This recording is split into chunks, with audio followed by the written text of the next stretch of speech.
안녕하십니까. 부동산학교는 이동규입니다. 자, 이제 3월 첫 강의가 새로 시작됐습니다.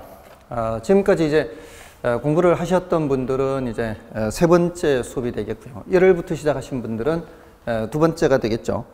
자, 이게 처음이신 분들도 계실 거예요. 3월, 4월 과정이. 3월, 4월 과정은 조금은 속도가 좀 빠릅니다. 그래서 이 부분을 처음 들으시는 분들은 1, 2월 것을 좀 보완을 하시면 되겠습니다. 만약 본인이 수업을 들으시다가 이 부분은 좀 어렵다, 좀 빠르다 이런 느낌이 들면 해당되는 부분의 1, 2월 수업을 한번 들어보시기 바랍니다. 그 해당되는 부분만 들으시면 돼요. 그래서 교재에다가 표시를 잘 해두셔야 되겠죠. 내가 요거는 다시 좀 더 봐야 되겠다. 이런 부분만 따로 1, 2월 달 내용을 찾아보시면 되겠습니다. 그리고 이 공부를 하실 때에는 제가 이제 가장 강조하는 부분이 이제 전부 다 하지 마시라는 겁니다. 제가 수업을 할 때 지난 1, 2월 달에 이제 많은 부분들을 이렇게 3, 4월 달에 말씀을 드리겠습니다. 뭐 중요하지 않습니다. 이런 것들을 말씀을 드렸단 말이에요. 그것은 중요도의 강약에 따라서 1, 2월 달에도 말씀드리고 3, 4월 달에도 말씀드리고 계속 말씀드리는 게 있는 반면에 중요도가 낮은 것들은 뭐 1, 2월 달에만 말씀드린다거나 3, 4월 달에만 말씀드린다거나 이렇게 이제 강약을 조절합니다. 그래서 한 80% 정도만 공부한다 이렇게 생각하시면 되겠습니다. 그래서 일단 난이도가 높은 것은 버리고요.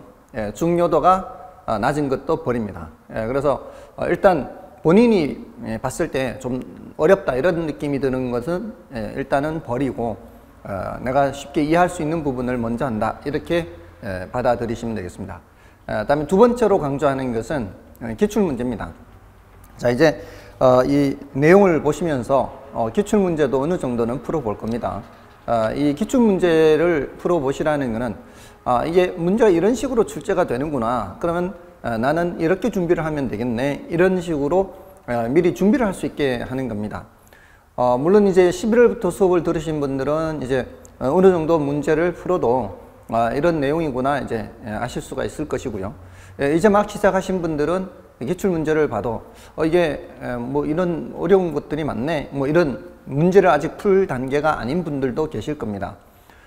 그렇지만 결국에는 기출문제를 어느 정도 풀어야 결국 올해 출제되는 문제도 또 풀 수 있을 것 아니겠습니까? 결국은 기출문제를 풀 수 있도록 능력을 향상시키라는 거죠. 물론 기출문제 중에서도 어쩌다가 출제되는 예외적인 문제가 있습니다. 그런 예외적인 문제들은 버리는 것이 좋겠죠.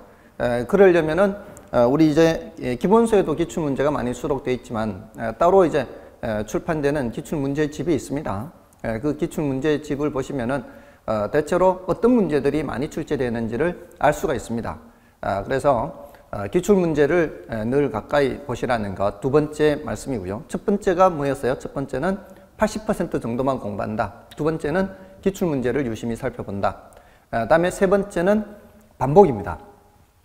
이걸 특히 이제 3, 4월 달에 시작하신 분들은 특히나 더 반복을 하셔야 되겠죠. 그렇다고 해서 1, 2월, 11월, 12월 수업을 다 거꾸로 돌아가서 들으시라는 뜻은 아닙니다. 그렇게 해서는 따라올 수가 없습니다. 이미 1월, 2월 달에 지나간 것을 지금에 와서 그걸 다 벌충을 한다는 것은 불가능한 것이죠. 그래서 벌충할 수 있는 요령은 지금 듣고 있는 부분 중에서 어려운 부분만 따로 간다는 거죠. 그렇게 해서 벌충을 하시면 되겠습니다. 물론 사람에 따라 또 더 많은 시간이 필요할 수도 있습니다. 그래서 자신이 갖고 있는 시간과 자신이 할 수 있는 능력 이걸 감안을 해서 자신이 어느 정도 할 수 있는지를 봐가면서 이 계획표를 짜시길 바랍니다. 어떤 분들은 짧은 시간 내에 많이 하실 수도 있고요. 사전에 많은 학습을 하셨던 분들도 계십니다. 그런 분들은 덜 하겠지만 지금까지 공부하고는 거리가 먼 생활을 해오다가 몇십 년 만에 이렇게 공부를 하는 분도 계실 것이고요. 사전에 이런 어떤 학습이 안 돼 있는 분들도 계십니다. 그런 분들은 조금 더 시간이 걸린다 이렇게 생각을 하시면 되겠습니다. 여기 공부하시는 많은 분들이 다 제각각 조건이 다릅니다. 누구는 뭐 2년 만에 합격했다, 누구는 1년 만에 합격했다, 이런 말들이 많죠. 그것은 사람마다 처한 조건이 다르기 때문에 다른 사람하고 자신을 똑같이 맞추어서 이제 비교하려고 하지 마시고요. 나는 이러한 상황이니까 시간을 좀 더 늦춰 잡아야 되겠다. 나는 좀 더 시간을 당겨 잡아야 되겠다. 요것들을 여러분들이 학습을 해 보시면서 계속해서 이 업그레이드를 해야 됩니다. 자신의 능력도 업그레이드 해야 되고요. 계획표도 업그레이드 해야 되고요. 계속해서 공부를 해보면서 시행착오도 겪어야 되고요. 이런 시행착오 끝에 결국은 여러분들의 실력이 향상된다, 이렇게 보시면 되겠습니다. 제가 계속 이제 반복이라는 말씀을 많이 할 텐데요. 일단 반복은 수업 시간에 반복을 할 수가 있어요. 수업 시간에 수업 들을 때 이번 수업 끝나고 어떤 질문을 할 것이다, 시험을 볼 것이다, 이런 생각을 하면서 수업을 듣고, 그 다음에 바로 동영상을 보실 때에는 바로 이렇게 동영상으로 넘어가지 마시고요. 한 10분 정도 쉬면서, 정말로 10분 쉬면서 그 시간에 어떤 내용을 했는지, 앞 시간 했는 내용들을 한 5분 정도는 점검을 하고, 그 다음에 이제 다음 동영상을 보시고, 좀 쉬기도 하고 5분 정도 쉬고, 이렇게 하시기 바랍니다. 그리고 처음 들으시는 분들은 절대로 배속하지 마십시오. 이 배속하면은 내용이 잘 안 들어옵니다.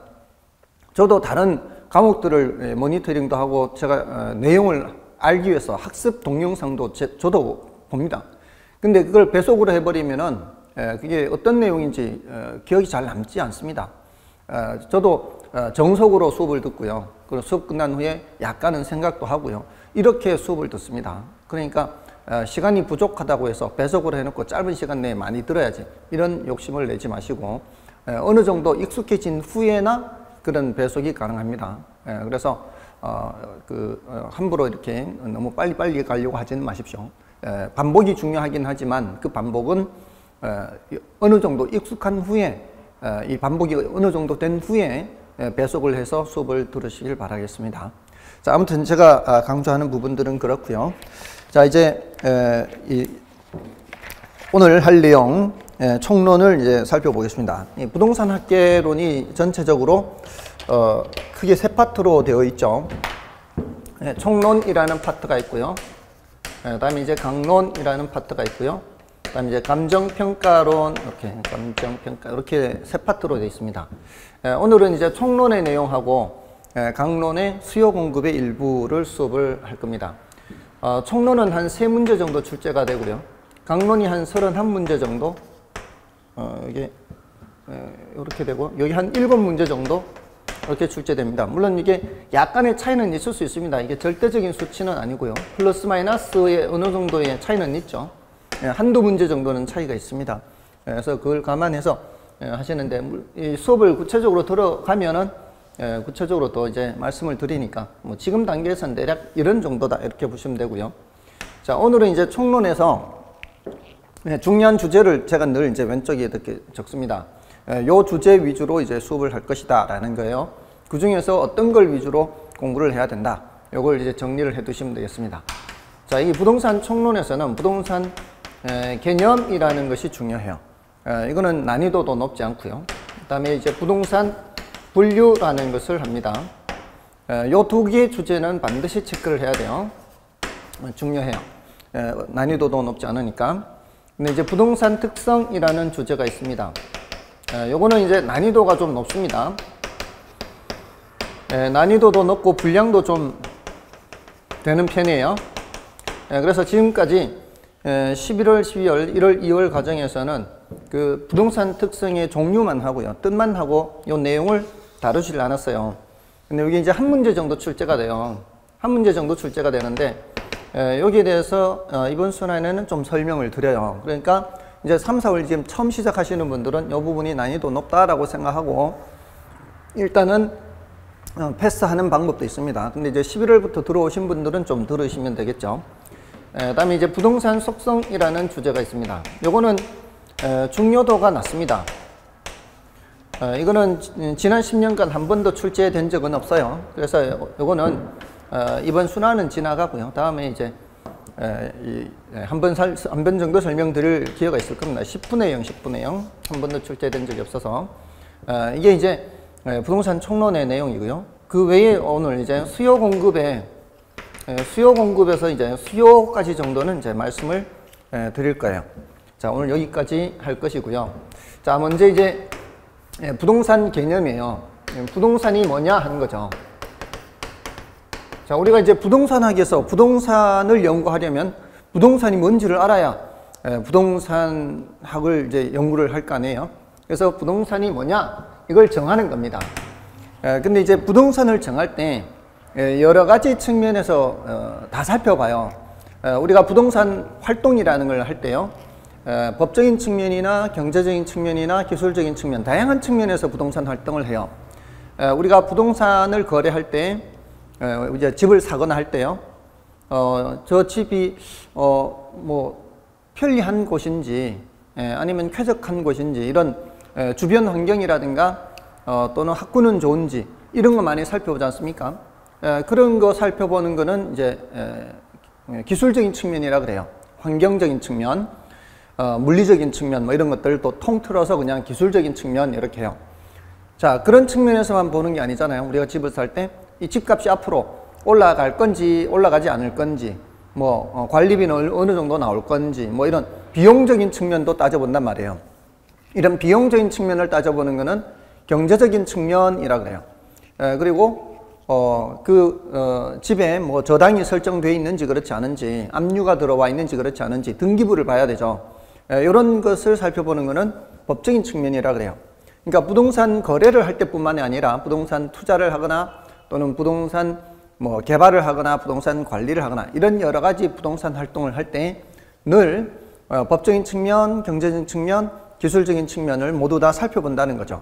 그래서 이 부동산 개념을 살펴볼 때도 그렇게 법적인 측면, 경제적인 측면, 기술적인 측면 이렇게 이제 살펴보는 거죠.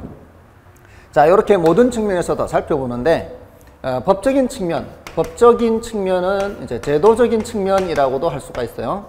그래서 법적 개념 또는 제도적 개념 이렇게 얘기를 하는데 법적인 측면에서 부동산을 볼 때는 법에 규정된 걸 보는 거예요, 법에. 근데 그 많은 법들 중에서 가장 기초가 되는 법이 바로 민법입니다.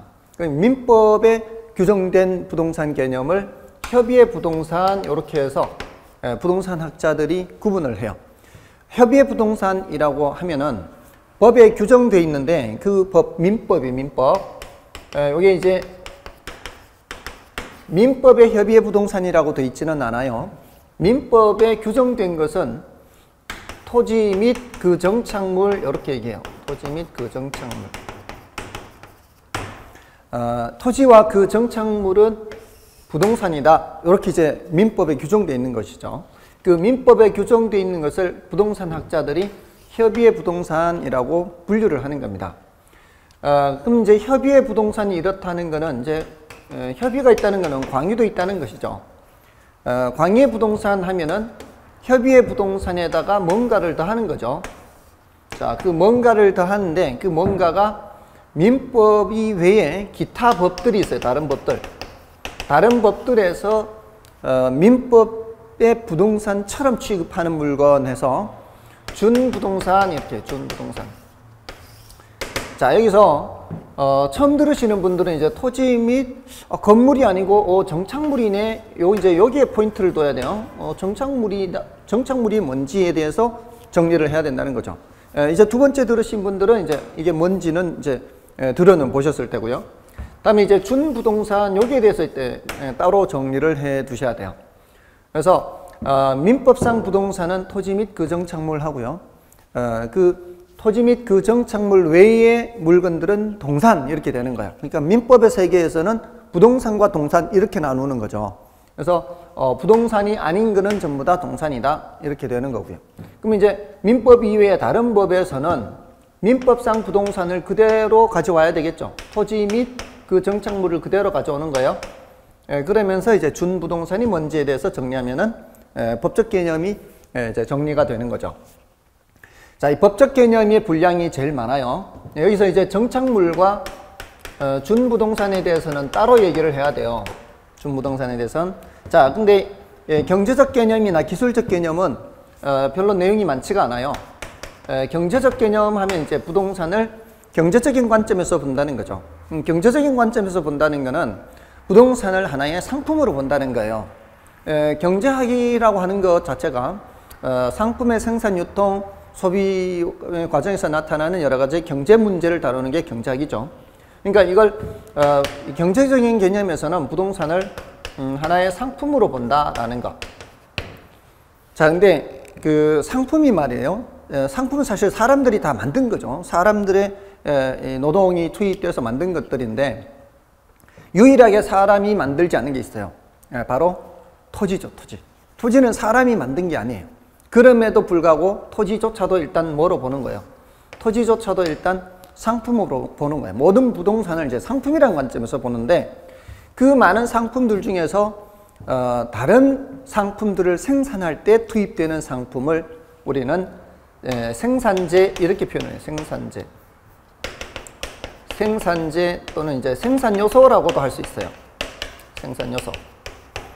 자, 그러니까 토지가 농민이 농사 짓기 위해서 토지를 산다거나 또는 건설업자가 아파트를 지어서 분양하기 위해서 택지를 매입한다거나 자, 이렇게 할 때는 그거는 이제 생산재가 되는 거죠. 생산 요소.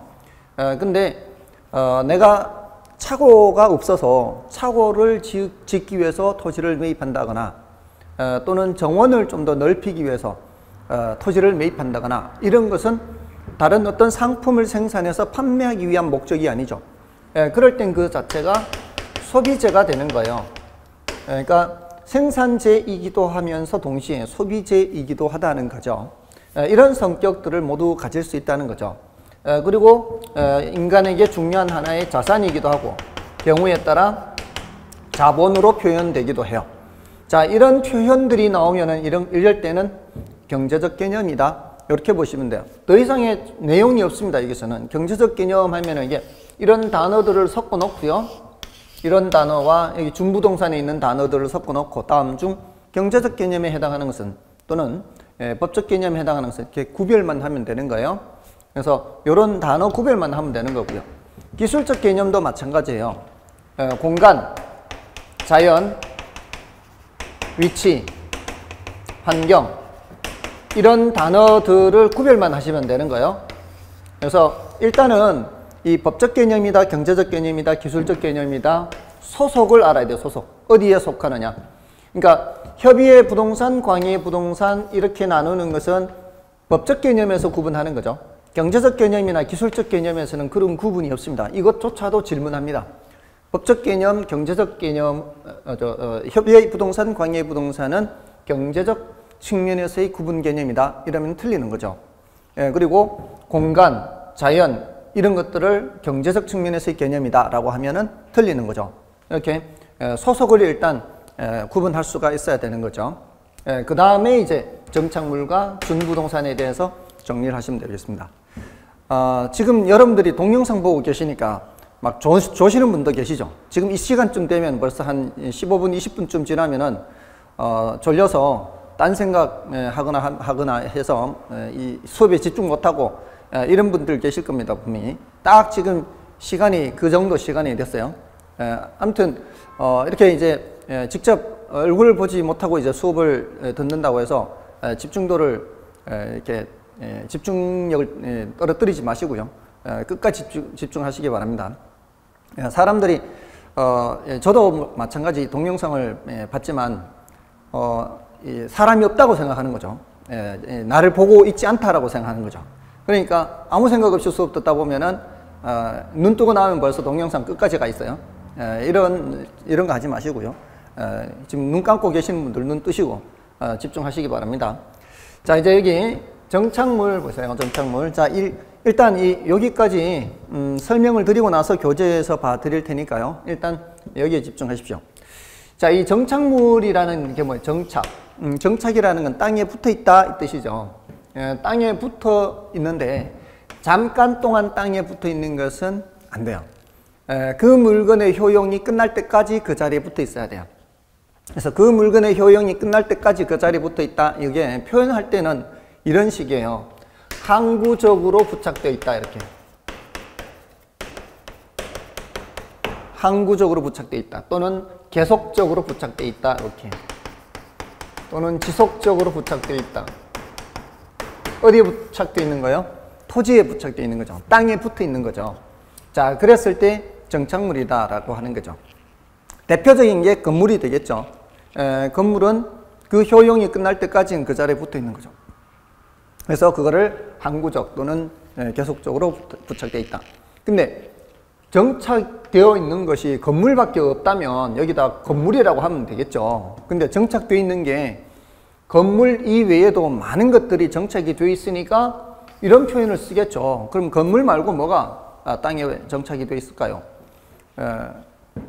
이 가로수 같은 것들이 있죠. 집에 심겨져 있는 정원수, 땅에 뿌리를 받고 자라는 나무들 있죠. 그 나무들은 죽을 때까지 그 자리에 붙어 있는 게 보통이죠. 그러니까 식물이잖아, 식물. 동물은 움직일 동물은 여기저기 움직이 돌아다니는 거잖아요. 그러니까 우리 동산, 부동산 하잖아요. 동산은 어디든 굴러다니는 거고, 부동산은 굴러다니지 못하고 그 자리에 있는 거 아니겠어요? 그러니까 땅에 뿌리를 받고 자라는 나무를 수목이라 그래요. 수목. 그러니까 건물, 수목, 또 뭐가 있을까요? 또 담장도 있지 않을까? 담장, 교량. 땅에 붙어 있는 거예요. 그 물건의 효용이 끝날 때까지는 그 자리에 붙어 있는 거죠. 그런 것들은 우리가 모두 다 정착물이라고 하는 거예요.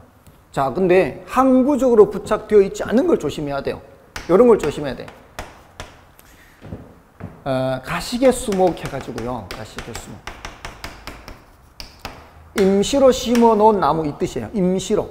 그러니까 이거는 정원수 생각하면 돼요. 정원수 파는 집에 심겨져 있는 정원수.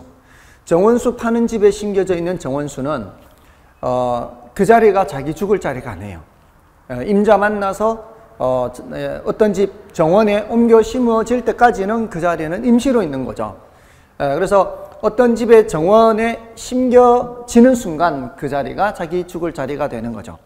그래서 그 옮겨 심기 전까지는 동산이라는 거죠. 이거는 동산. 조심해야 되겠죠. 그 다음에 공중전화 박스 같은 거. 공중전화 박스 이런 것들은 밑에 시멘트로 양생된 그 판에다가 시멘트 양생시킬 때 볼트를 박는단 말이에요. 볼트를 박아서 그 공중전화 박스 밑에 이제 철판에다가 구멍을 뚫죠. 그래서 구멍을 맞춰서 끼워 넣어서 너트로 재잖아요. 그래서 고정시킨단 말이에요. 그런 식으로 고정시킨 것은 항구적으로 토지에 붙어 있다. 이렇게 보기는 어렵다는 거죠. 너트 빼가지고 그냥 딴 데 쉽게 옮겨버릴 수 있는 거죠. 그래서 이런 것들은 정착물이 아니에요. 동산이라는 거죠. 이런 공중전화 박스, 가시개수목 또는 판잣집 같은 거. 이 판잣집은 판자를 덧대어서 이렇게 지은 그런 집들이란 말이에요. 그런 것들은 쉽게 해체를 해서 다른 곳에 가서 또 그런 식으로 지을 수도 있다는 거죠. 이런 것들은 뭐란 얘기요? 동산이란 동산. 부동산이 아니기 때문에 동산이에요. 그러면 얘네들은 이제 우리 연구 대상이 될 수가 없는 거예요. 우리의 연구 대상인 것은 부동산이니까. 그래서 이런 것들은 일단 날려버리는 거예요. 날려버리고 우리는 이제 부동산에 대해서 연구를 해야 되는 거죠. 자, 그런데 이 정착물을 일본이나 우리나라의 경우에는 이 건물과 같이 토지와는 별도로 독립된 정착물로 취급하는 게 있고요. 이 독립정착물이라 그래요. 독립정착물. 여기서 독립이란 말을 조심해야 되죠. 여기서 말한 독립이라는 게 토지로부터 분리됐다는 뜻이 아니에요. 물리적으로 토지로부터 분리된 거 아니에요. 물리적으로는 토지에 붙어 있는 거죠. 물리적으로는 토지에 정착되어 있으나 법적인 측면이나 경제적인 측면에서 주인이 달라질 수 있다는 거예요. 그래서 거래도 따로따로 될 수도 있다는 거예요. 그 대표적인 게 이제 건물이에요, 건물. 이 건물은 등기부가 따로 있습니다. 토지 등기부가 있고요. 건물 등기부가 있어요. 우리나라나 일본에서는 이렇게 해요. 근데 서구의 여러 나라에서는 토지와 건물을 하나의 공간 덩어리 이렇게 봐버려요. 그래서 모든 나라에서 이렇게 독립정착물을 인정하는 것은 아니에요. 우리나라나 일본에서는 독립정착물, 종속정착물 이렇게 이제 구분을 하는 거죠. 자, 자, 그러니까 이런 것들을 이제 질문을 하는 거예요. 시험에서. 독립정착물이 뭐냐? 종속정착물이 뭐냐? 그러니까 독립정착물은 토지와 별개로 취급하는 정착물이다. 주인이, 토지 주인과 정착물 주인이 달라질 수 있다, 없다? 달라질 수 있다. 이렇게. 자, 근데 건물이 대표적인데 건물만 있는 게 아니란 말이에요. 그래서 요 뒤에 것들을 이제 기억을 하셔야 돼요. 건물 말고 명인방법을 갖춘 수목, 명인방법 갖춘 수목. 명인방법 갖춘 수목 하면은 요거는 명인방법이라는 게 다른 사람들이 알아볼 수 있는 방법이란 뜻이에요. 다른 사람들이 쉽게 알아볼 수 있는 방법이라면 그 방식은 따지지 않아요. 예를 들어 명찰을 이제 나뭇가지에 걸어 놔서 이게 누구 거다 이렇게 하거나 또는 이 뭐 나무 껍질을 까서 이렇게 이름을 써 놓거나 아니면은 새끼줄 둘러서 팻말을 박아 놓거나 자 이렇게 해서 다른 사람들이 알아볼 수 있는 방법인 것은 전부 다 명인방법 갖춘 거예요. 그렇게 명인방법 갖춘 수목이라면 독립정착물이 되는 거예요. 그래서 그 뭔 뜻이에요? 토지 주인과 명인방법 갖춘 수목 주인이 다른 사람이 될 수 있다 이거죠. 땅에 붙여놓은 채로 거래될 수 있다 이런 뜻입니다. 다음에 요 네 가지를 꼭 모두 기억해야 돼. 네 가지. 그 다음에 이제 농작물이에요. 농작물. 자 여기까지는 1월달 했어요. 자 여기서 조심해야 돼요. 이 사람들이 농작물 하면은 자 이게 밭대기 생각하시라고 제가 1, 2월 달에 말씀을 드렸어요. 밭대기. 이 밭대기 하는 게 뭐예요? 가을철에 이 수확을 해서 파는 거예요? 수확을 하기 전에 파는 거예요? 수확을 하기 전에 파는 거죠. 농민이 주로 이제 상인한테 파는 거죠. 통째로 파는 건데 그 밭까지 파는 거예요? 밭에 자라는 농작물만 파는 거예요. 밭에 자라는 농작물만 판단 말이에요. 수확해서 파는 게 아니고 어디 붙어 있어요? 땅에 붙어 있죠. 땅에 붙어 있는 채로 파는 것이에요. 그러니까 정착이 되어 있는 상태예요. 정착이 되어 있는 상태에서 팔면 주인이 달라질 수 있다 없다? 주인이 달라질 수 있다. 자 이제 농민이 주인이 아니고 이제 상인이 주인이 되는 거죠. 그러면은 그 밑에 땅 주인과 농작물 주인이 달라질 수가 있죠. 자 그래서 이것도 독립정착물이에요. 땅에 뿌리를 받고 자라는 농작물은 전부 다 독립정착물이에요. 그래서 땅에 뿌리를 받고 자라는 농작물이 뭐가 있나요? 추수하기 전에 벼 있죠. 벼 농작물이죠. 그럼 벼가 뭐란 얘기예요? 독립정착물이에요. 그럼 앞으로 벼는 부동산이다 동산이다? 벼는 부동산이에요. 여기 있으면 다 부동산입니다. 이거 지금 여기 있는 것들은 다 부동산이에요. 여기도 부동산이에요. 이 부동산인데 명색이 지금 농작물이나 명인방법 같은 수목은 건물과 같은 급의 부동산이죠. 급이 같습니다. 건물, 명인방법 같은 수목, 농작물 다 독립정착물로서 부동산이에요. 그러니까 땅에 뿌리를 받고 자라는 상태의 고추, 오이, 상추 이런 상태는 전부 다 뭐란 얘기예요? 부동산입니다. 부동산. 오이 부동산이고 고추 부동산이고 땅에 뿌리 받고 자라는 상태입니다. 감자 부동산이에요. 오이 부동산입니다. 다 이미 부동산이에요. 자 여기 이제 1월달까지는 여기까지 했어요. 여기 이제 하나만 더 하면 되는데 자 이게 임목에 관한 법률상 수목의 집단인 임목이 있어요. 임목. 자 요것을 이제 준부동산에 분류하기도 하고요. 독립정착물로 분류하기도 하는데 임목은 임목에 관한 법률이 있어요. 임목에 관한 법률. 임목에 관한 법률이 있어서 이건 뭘 말하는가 하면 이제 요거 명인방법 갖춘 수목하고 헷갈리면 안 돼요. 이 명인방법 갖춘 수목은 그냥 새끼줄 둘러서 이렇게 누구 거 이렇게 표시하면 되는 거예요. 근데 요거는 임목은 산에 그 자라는 그 수목의 집단에 대해서 측량을 해요. 측량을 해서 첨부 서류를 가지고 등기소로 갑니다.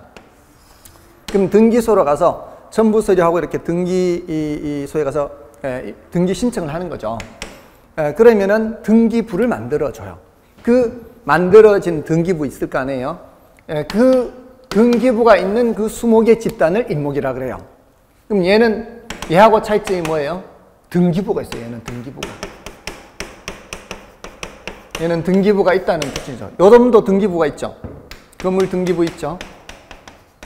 그러니까 얘네들하고의 차이점은 이 건물과 임목은 등기부가 있다는 특징이 있는 거죠. 명인방법을 갖춘 수목이나 농작물은 등기부가 없습니다. 그렇지만 독립정착물로 인정이 되는 것들이에요. 네 가지.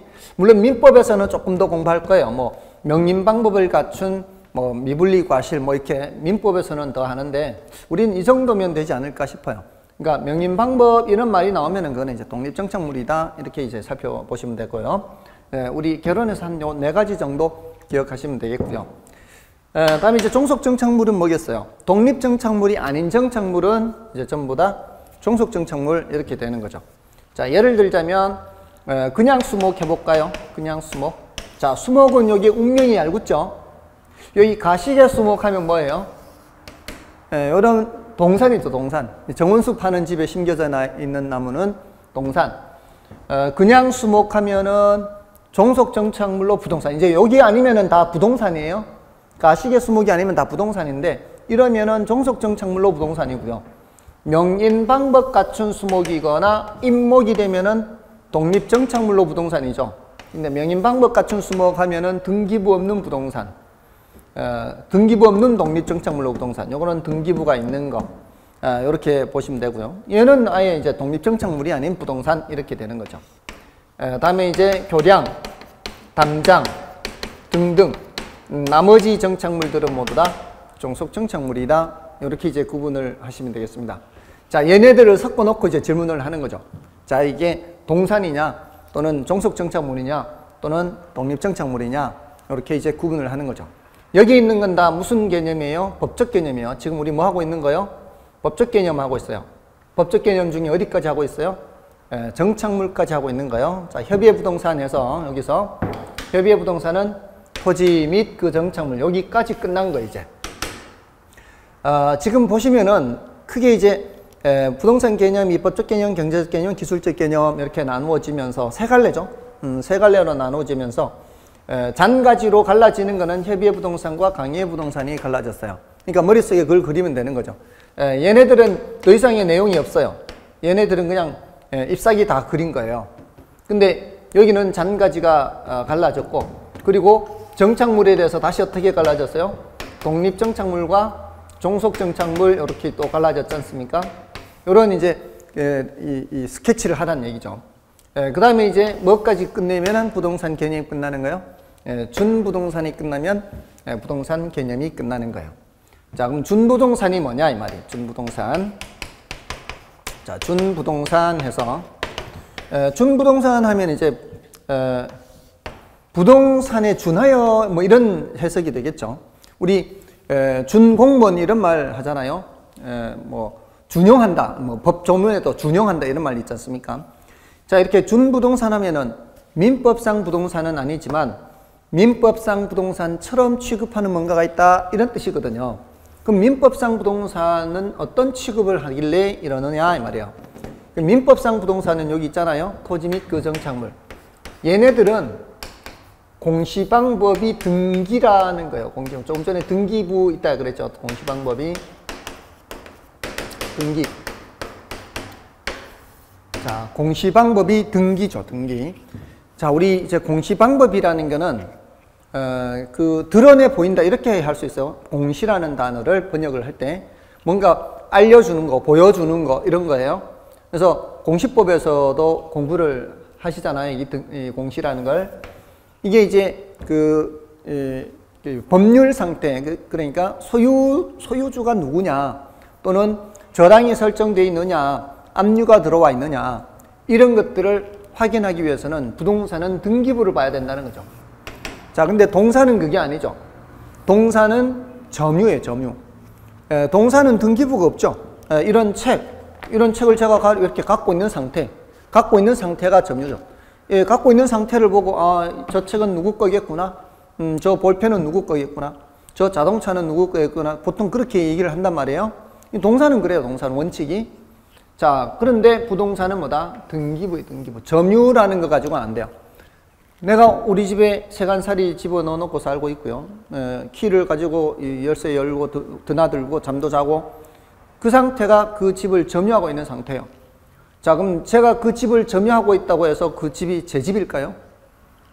그 제 집 아니에요. 와이프 집이거든요. 그러니까 제가 점유하고 있다 해서 제 집인 것은 아닌 거예요. 반드시 뭐를 봐야 돼요? 등기부를 봐야 돼요. 근데 동사는 뭘 본다? 점유 상태를 보는 거예요. 점유 보고 아 이거 저 사람 거겠구나 이렇게 생각한단 말이에요. 자, 그런데 준부동산은 민법상 부동산이 아니에요.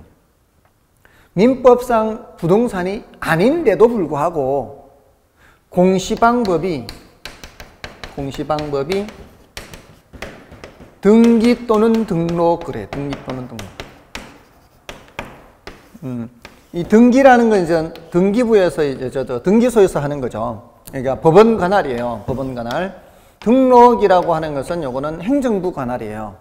그러니까 등기든 등록이든 이게 공적 장부를 떼봐야 그 소유관계, 법률관계를 확인할 수 있다는 거예요.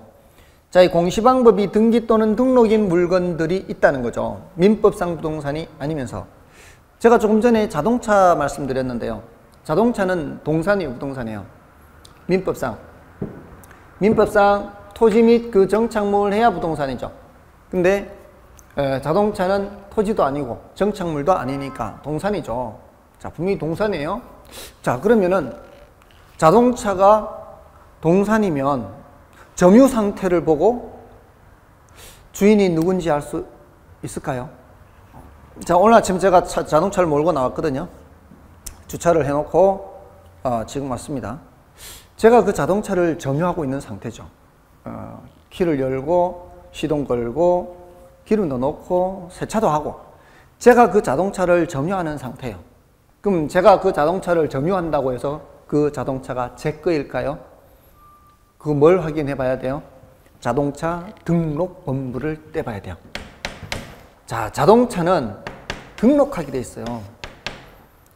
자, 그게 뭐하고 비슷하다는 거요? 부동산하고 비슷하다는 거죠. 그러니까 우리가 부동산을 소유권을 이전을 할 때 등기부 떼서 인감증명서 떼서 첨부해서 이렇게 본인이 맞는지 확인하고 이렇게 해서 소유권을 넘기지 않습니까? 그런 것처럼 이것도 마찬가지라는 거죠. 등록된 이 자동차를 다른 사람한테 이전을 할 때는, 소유권을 이전할 때는 등록원부 떼고 그 인감증명서 떼고 이렇게 이전하는 절차가 비슷해요. 그리고 자동차에 압류가 들어와 있는지 그렇지 않은지, 저당이 설정되어 있는지 그렇지 않은지 이런 걸 다 등록원부를 떼봐야 알 수 있다는 거죠. 그런 점에서 뭐하고 비슷하다? 부동산하고 비슷하다 이런 뜻이죠. 그러니까 무슨 부동산이다? 준부동산이다. 자, 제가 지금 자동차를 얘기를 했는데요. 자동차뿐만이 아니에요. 등록하는 게 자동차뿐만이 아니고 여기 그 항공기, 선박, 건설기계, 자, 이런 것들은 다 기계장치로서 동산들이죠. 기계장치로서 동산들인데 얘네들은 모두 다 등록하게 돼 있어요. 눈 뜨세요. 주무시는 분들 눈 뜨시고 이제 얼마 안 남았어요. 몇 분 안 남았으니까 끝까지 집중하세요. 자동차, 항공기, 선박, 건설기계 이런 것들은 다 등록하게 돼 있고요. 그다음에 이제 건설 공장재단,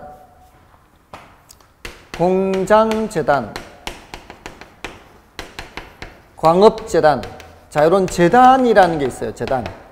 재산의 묶음을 재단이라 그래요. 공장에 속한 재산이 여러 가지가 있죠. 공장에 속한 재산이 뭐 토지도 있고 건물도 있고 기계도 있잖아요. 기계 ABC 여러 개가 있잖아요. 이 여러 개에 대해서 하나로 취급하는 거예요. 목록을 작성해요.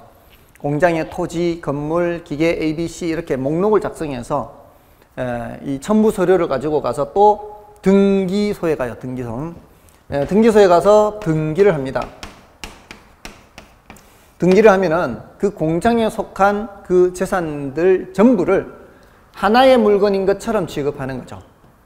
그래서 이렇게 해서 이 은행에 저당 잡히고 대출 받고 이렇게 하거든요. 그 공장에 속한 물건들 각각을 저당 잡히고 대출 받는 거는 굉장히 불편해요. 그러니까 공장에 속한 이 재산의 묶음 전체를 하나로 묶어서 담보로 제공하고 대출 받을 때는 이게 훨씬 더 편하거든요. 그래서 이런 공장재단 이렇게 하고 마찬가지로 광업재단 이렇게 하는 거예요. 이런 것들은 이제 등기를 하고요. 다음에 어업권 이런 거 있어요. 무형의 권리죠. 어업권 무형의 권리. 그리고 여기 임목 있죠, 임목. 임목을 여기에 집어넣는 사람도 있어요. 요 어업권은 수산업법상 이렇게 이제 등록하게 돼 있어요. 등록. 수산업법이에요. 임목에 관한 법률 있죠. 여기는 또 등기하죠. 그러니까 각각의 법이 있는 거. 그러니까 임목에 관한 법률상 등기하는 것이니까 또 수산업법상 등록하는 것이니까 얘네들은 각각의 법률에서 등기하고요. 얘는 각각의 법에서 등록하게 돼 있단 말이에요.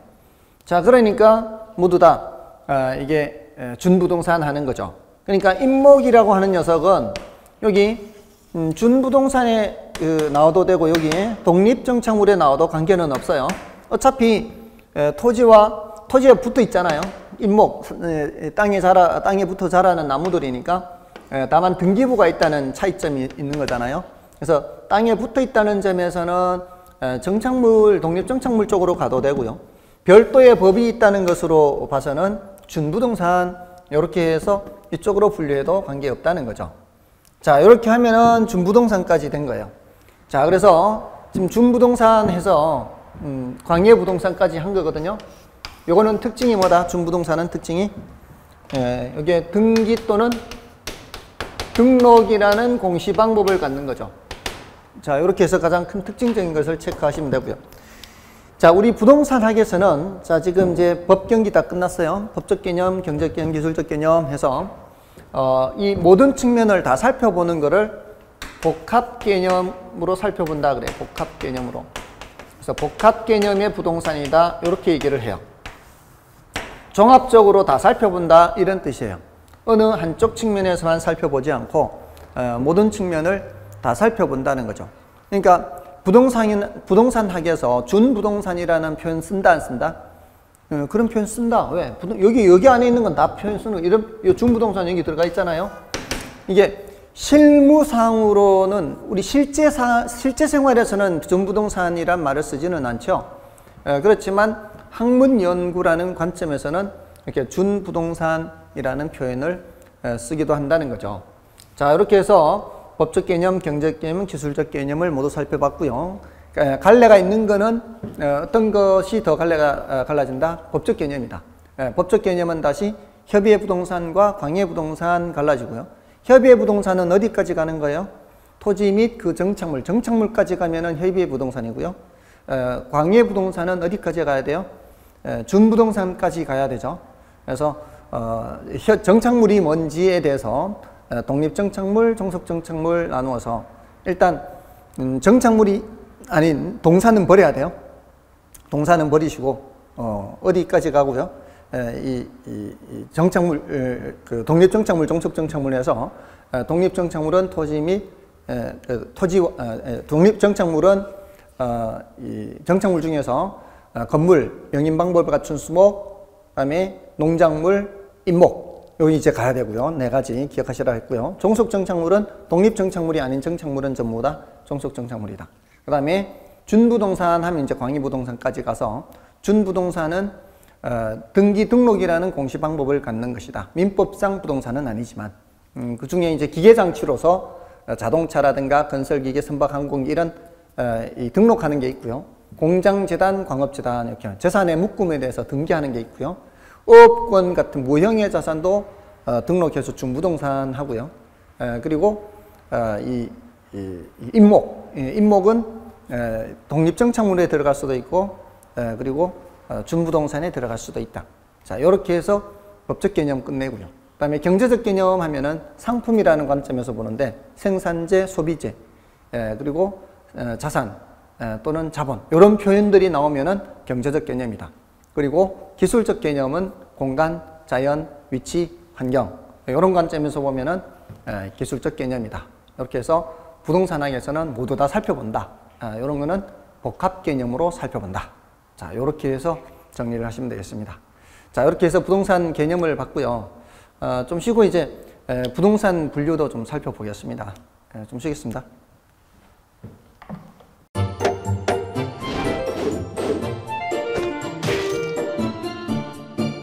안녕하세요. 공인중개사 민법을 강의하고 있는 양민입니다. 자, 제가 준비한 거는 공인중개사 자료를 쉽게 다운받는 꿀팁을 준비해 보았습니다. 자, 공인중개사를 공부하다 보면 방대한 양의 자료를 접하게 됩니다. 하지만 그것을 일일이 다 출력을 하시거나 보관을 하는 데는 불편함이 따르죠. 이를 해소하기 위해서 핸드폰을 쉽게 활용할 수 있는 꿀팁을 준비했습니다. 네이버 밴드라는 어플을 통해 필요한 자료들을 보거나 다운받을 수 있습니다. 이 네이버 밴드를 활용하는 방법을 하나씩 알려드리도록 하겠습니다. 1단계, 네이버 밴드라는 어플을 다운받습니다. 가장 먼저 안드로이드 버전은 플레이 스토어를 클릭하시면 되겠습니다.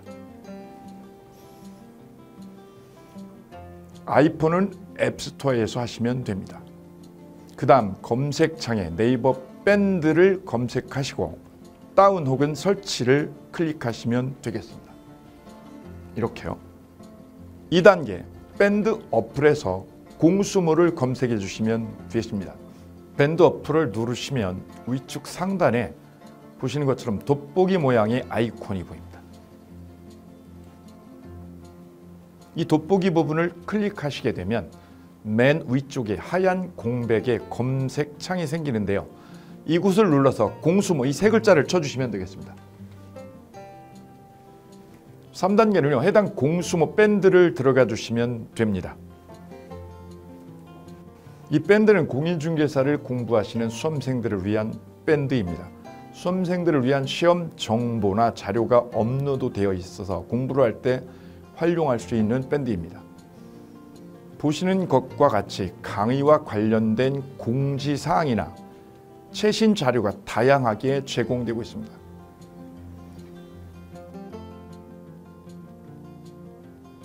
4단계, 또 다른 꿀팁 모바일 일일학습법에 대해서 소개드릴까 합니다. 이제 핸드폰으로 짬 시간을 활용하셔서 공부하는 학습법을 알려드리도록 하겠습니다. 자료 페이지에서 뒤로 가기를 누르시면 처음 보셨던 페이지가 뜹니다. 여기서 내려가 보세요. 모바일 일일학습이란 코너가 보입니다. 이 부분을 누르게 되면요. 매일 한 개씩 핵심 부분이라고 할 수 있는 문제가 업로드되어 있고요. 더 아래로 쭉 내려가시면 정답과 해설 부분을 볼 수가 있습니다. 맨 아랫부분을 보시면 이렇게 댓글 쓰기도 남길 수 있으시죠. 스마일 부분을 눌러 좋아요로 표시할 수도 있습니다. 짬을 내어 스스로 학습한 뒤 모르는 부분을 질문할 수도 있고 하루 동안 공부했던 것을 정리하시거나 공부한 소감을 적어 놓으실 수도 있습니다.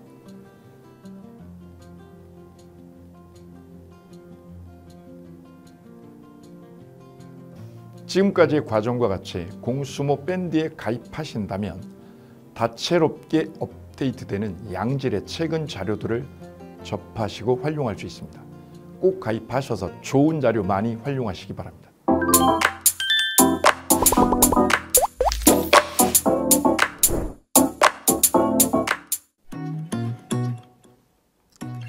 자, 안녕하십니까. 자, 이번에는 부동산 실무, 일반인들이 어떤 도움을 받기 위한 관련된 밴드에 대해서 소개를 시켜드릴 건데요. 일단은 검색창에다가 여기 365 부스라고 치시면 돼요. 365 부스인데 365일 부동산 스터디라는 밴드예요. 네이버 밴드인데 요 365 부동산 스터디라는 밴드 일단 이거 클릭하시면 현재는 이제 4만 명 정도 되는 밴드인데요. 우리가 일반인들이 어떤 부동산 정보를 습득하는 데 있어서 이 정보를 얻기가 되게 쉽지가 않습니다. 내가 어딘가를 찾아본다고 해서 잘 찾을 수 있는 것도 아니고 어떤 전문가들이 하는 말들이 친밀성이 있는 건지 아닌지에 대해서도 우리가 잘 믿을 수가 없는 거기 때문에 그런 정보를 그래도 좀 손쉽게 찾아볼 수 있게끔 저희 이제 이 밴드에 구성된 전문가들이 정보를 좀 제공해 주는 거기 때문에 아마 유용하게 활용할 수 있을 거고요. 내가 부동산 중에 토지를 좀 알고 싶다 또는 상가를 좀 알고 싶다 또는 나는 내 집 마련을 위해서 청약이 좀 궁금하다. 근데 그게 솔직히 어디 가서 물어보거나 어떤 정보를 찾기 쉽지 않아서 그것 때문에 만들어진 밴드라고 보시면 돼요. 그래서 365일 내내 부동산을 어떤 공부한다는 취지로 밴드에 들어오셔서 질의응답도 하시고 궁금한 사항에 대해서 뭐 예를 들어 문의를 하시면 저희가 관련된 정보를 또 제공해주는 그런 밴드라고 보시면 되겠습니다. 어떤 밴드냐면 한번 보시면은 지금 현재는 뭐 공지사항이 제일 먼저 나올 건데요. 이 공지사항은 기존에 있던 오프라인이 어떤 강좌가 있으면 그 강좌에 관련된 거 뭐 세미나라든지 그래서 평소에 이제 우리가 이제 접하지 못했던 강의들 있죠. 이렇게 진행이 된다라는 거 공지를 좀 하는 그런 내용들이고요. 하나 좀 더 올리면 자 이제 우리 교수님이에요. 교수님 중에 상가 교수님이 최근에 예를 들어서 법이 바뀌었어요. 법이 바뀌게 되면 최근에 바뀐 법이 이런 바뀐 법이 있으니 중개업을 한다거나 투자를 할 때 좀 유의해서 알아보시면 좋겠습니다라는 거를 올려놓을 거예요. 기존에 올려놓은 자료가 있으면 또 찾아보시면 되는 거니까 이렇게 해서 계속 밴드에서 소식을 받으시면 실전에 굉장히 도움을 많이 받을 거라고 예상합니다. 부동산 관련된 내용 중에서 하나 더 보시면 이제 랜드프로에서 직접 우리 프로그램 만들고 있어요. 그래서 부동산 까발리기, 부동산 부티크 뭐 이런 TV 관련돼서 부동산 팁 있죠. 예를 들어서 청약을 받아야 되냐 말아야 되냐, 지금 강남권 아파트를 투자해야 되냐 말아야 되냐, 이런 정보를 쉽게 여러분들이 접하지 못하기 때문에 그런 관련된 것들을 시대에 맞게 흐름에 맞게 부동산 시장이 이제 요동치면 내가 지금 집을 팔아야 되냐 사야 되냐 그런 것들에 대해서 신속하게 정보를 들을 수 있는 밴드니까 시간이 나실 때마다 자주 들어오시고 저도 자주 들어가서 좋은 정보 남겨드릴 테니까 자주 들어오시기 바랍니다. 저는 부동산 공법하고 부동산 토지 투자를 강의하는 고상철이었습니다. 자주 밴드에서 뵙도록 하겠습니다. 자, 수고하셨습니다.